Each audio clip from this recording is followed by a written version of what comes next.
Good morning, dreamers. How are you? I got a delivery this morning at 7:30. Now my mama would be proud of me because my bed was made, but I was still figuring out what to wear today. And it kind of startled me. I felt vulnerable. It wasn't in your average business day type of thing. And you can tell that it startled me because then I went back to my room and I picked out to wear what I wore yesterday. And I know I wore this yesterday, but I promise you, when I got home from church, I changed into some work around the house clothes and I just hung everything up and put it all away. So I'm like, yeah, it's got an office day ahead of it. And I could use some comfort because this sweater is so comfortable. But I got thinking as I went back into my room. I was like, I felt vulnerable. Something shifted that I wasn't expecting. And sometimes life has those moments, doesn't it? We receive something, often in the form of news, often in the form of understanding.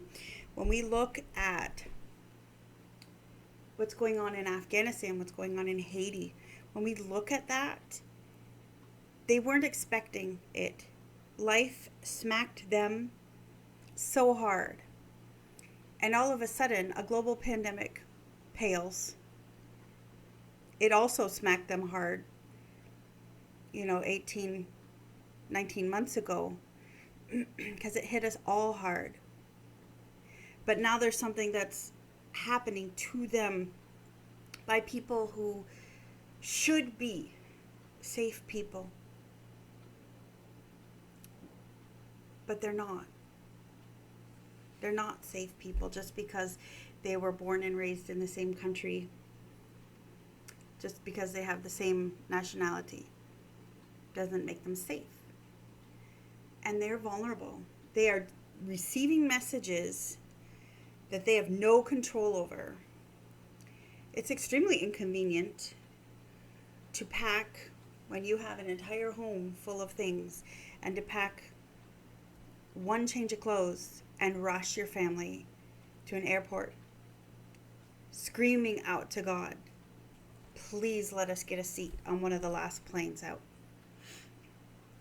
It's extremely inconvenient, and it puts into comparison my 7:30 delivery. Like, yeah, Canada problems. But it just got me thinking, sometimes we get news or understandings that come our way that are very inconvenient. And our worlds can shift a little bit. And I had one of those understandings on the weekend. And what I did with that understanding, I knew would affect other people. These are not notes for this. By the way, I don't make notes for this. This is just me tidying up, being a little obsessive. They're notes for something I'm doing at the end of the month. But yeah, what I did with this understanding after I clean and pray. So after cleaning and praying, meditating on it, weighing the pros and cons of this understanding, I knew what I did with it would affect someone. More than one person, actually. It would affect my family. And yet, like, if I followed through with what I understood. And yet, I also realized that if I didn't follow through, if I put everyone else first, again, my emotions would never be validated. How I felt about things would always be back burner again, another time. And I thought, the drain and the emotional pull, the decision making burden, constant.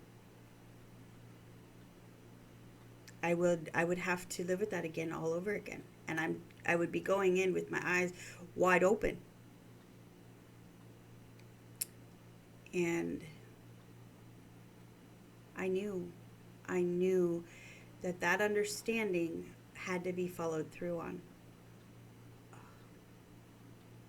Sometimes we get very vulnerable with those understandings, and we know we're going to hit our people where they're the most vulnerable when we express it.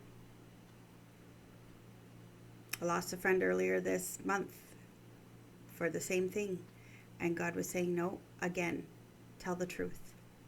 Again, I expect you, now that you have this understanding, to pass it on to others. Ugh. It takes courage to do that. And I thought through, wow, when my kids both told me on their independent journeys that they're queer, that took courage. It was going to shift my world and that of my family. Their understanding of something was going to change everyone's world. And yet they had the courage to say, I've been created some way that doesn't fit into the regular Christian box, Mom. What are we going to do about that? And I've grown and learned and been challenged in ways I never thought I would be, because they had the courage to pass on their understanding, to see something that wasn't going to be popular, wasn't going to be rejoiced and celebrated, but they passed it on. And sometimes we have news. It's not popular, and that's not exciting. And often I think it's interesting that this all occurred, and I'm dwelling on it on a Monday, right? Because Mondays can do that. We can have plans for our week, particularly our work week. We can have plans for our family plans. And all of a sudden Monday comes and reality sets in. Right? And oh, that's how things are really going to go. So as you plan and as you set forth on your day, take courage, my friend. Dream. And put stock in those dreams. But if things shift, if things change, understand that as vulnerable as you feel, you're going to be okay. And your feelings are valid. And they are worth acknowledging. And honor yourself by not brushing off gut feelings. Because you do nobody any favors when you do that. And I don't say put yourself first all the time. In fact, I'm very much a serve others type of girl. But if there's something in you that needs to be looked at, take an honest, hard look. And be very, very honest with yourself. And take a moment to pray, to meditate, another moment, and really get down to the nitty-gritty. And when you do, you'll see that the news or the arrival of whatever has brought a parcel and a gift to be unwrapped and to be seen and used in your everyday life. You might not be excited about when it arrived. You might still be in your PJs.